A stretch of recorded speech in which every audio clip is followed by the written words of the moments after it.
안녕하세요. 핵심 뉴스만 전해드리는 지인입니다. 구독과 좋아요는 제작자에게 큰 힘이 됩니다. 구정이 끝나고 새로운 한 해를 맞이하고 있습니다. 제가 요즘 건강이 자주 악화되곤 하는데 구독자 여러분들은 건강 확실히 챙기시고 올해 순탄한 한 해 보내시길 빌겠습니다. 오늘은 삼성 SDI에 대해 얘기해보려고 합니다. 많은 주변 사람들은 저에게 자주 어떤 배터리 기업이 가장 뛰어나냐고 질문하곤 합니다. 이에 대해 저는 항상 삼성 SDI가 제일 좋은 기업이라고 강조합니다. 이에 대한 이유를 자세히 언급해 보겠습니다. 일단 간단하게 재무적 측면에서 먼저 체크해 보겠습니다. SK온은 SK이노베이션 자회사이지만 아직까지 적자 상태입니다.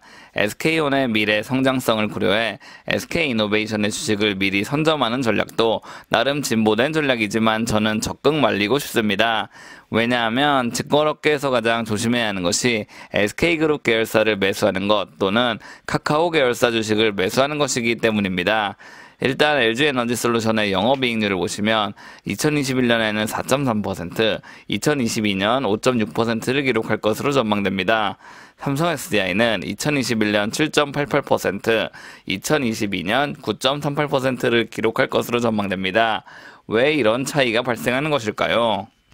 이는 배터리 3사의 생산 설비 확장 계획을 보면 명백하게 판가름 납니다. 많은 배터리 기업들은 2025년까지 설비를 급격하게 확장시킬 계획입니다. 보시면 LG에너지솔루션은 2025년 540GW시, SK온은 220GW시, 삼성 SDI는 150GW시 규모로 설비를 늘릴 계획입니다. 그런데 말이죠. 설비를 확장시킨다는 것은 매출을 확대시킨과 동시에 영업이익률에 상당한 악영향을 미친다는 것을 의미합니다. 왜냐하면 수율 안정화가 쉽지 않기 때문입니다. 일단 우리가 확실히 짚고 넘어가야 할 것이 있는데 바로 SK온은 LG에너지솔루션에 비해 크게 기술력이 뒤처진다는 사실입니다. 여기서 기술력이란 대부분 수율 안정화를 뜻합니다. LG에너지솔루션 같은 경우는 이미 전 세계 곳곳에서 신속한 배터리 수율 안정화를 진행한 바 있습니다.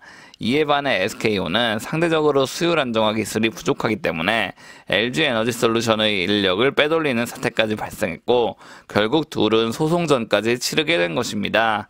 반면 삼성 SDI는 이미 매우 안정적인 기술력을 보유하고 있기 때문에 수율 안정화에 대해선 전혀 문제가 없는 상황입니다.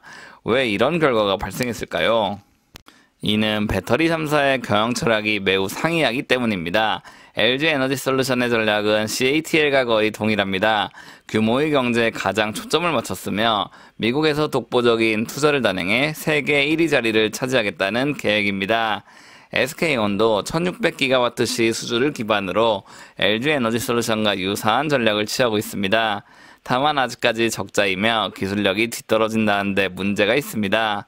반면 삼성 SDI는 질적 성장에 초점을 두고 있습니다. 대규모 설비 확대는 장기적인 관점에서 결코 좋지 않을 것이라고 인식하고 있고 기술력에 보다 집중한다는 방침입니다. 이러한 경영은 몇 년 동안 이어져 왔습니다. 그렇기에 삼성 SDI는 타 배터리 기업보다 우월한 영업이익률을 유지할 수 있었고 현재도 가장 탄탄한 기업이라고 볼 수 있습니다. 게다가 현재 보유하고 있는 생산 설비가 타 기업에 비해 협소하다는 사실은 향후 4680 배터리 설비 구축에 큰 이점이 됩니다. 4680 배터리 양산은 배터리 기업 및 전기차 기업들의 필수 과제가 될 것입니다. 왜냐하면 기존 2170 배터리 대비 용량은 확대되고 제조 원가는 획기적으로 낮아지기 때문입니다. 테슬라는 과거 2020년 4680 배터리에 대한 중요성을 언급했으나 당시만 하더라도 많은 기업들은 코웃음을 쳤습니다. 그렇기에 대부분의 기업들은 여러 타입으로 배터리 공장을 건설하고 4680 배터리에 대한 미래에 대해서는 크게 고려하지 않았습니다. 그런데 말이죠. 삼성 SDI는 덩치를 늘리는 대신 기술력을 쌓아왔습니다. 기사대로라면 삼성 SDI는 올해 1분기 생산 라인을 구축하고 4680 배터리 시제품을 생산하게 됩니다. 이 같은 빠른 시제품 생산이 가능케 된다면 단숨에 삼성 SDI는 여러 완성차 기업들의 투자를 받게 될 것입니다. 테슬라 쪽의 배터리 납품은 이미 LG에너지솔루션, CATL, 파나소닉 등이 꽉 잡고 있어 삼성 SDI가 진입하기 힘들 것입니다. 다만 BMW, 폭스바겐 등의 삼성 SDI의 4680 배터리에 관심을 표할 가능성이 많다는 말입니다. 결국 덩치 확보보다 기술력에 집중했기에 삼성 SDI는 향후 4680 배터리 생산 라인에 투자할 수 있고, 이는 기업의 가치를 더욱 끌어올리게 될 것입니다. 오늘은 삼성 SDI에 대해 알아봤습니다. 아직까지도 전기차 시장과 배터리 시장은 초기 단계를 지나고 있습니다. 기존 완성차 업체들과 기성 언론사들은 화제다 뭐다 하면서 전기차에 대한 부정적인 입장을 꾸준히 피력하고 있습니다. 하지만 제가 단언컨대 이 같은 위험을 모두 고려하더라도 전기차 시대로의 전환은 결코 멈추지 않을 것입니다. 그렇기에 장기적이고 안정적인 투자를 하고 싶으시다면 반드시 배터리 섹터 중 하나를 매수하시고 적절한 분산 투자하시길 바라겠습니다. 제가 준비한 소식은 여기까지입니다. 지금까지 핵심 뉴스만 전해드리는 지인이었습니다. 감사합니다.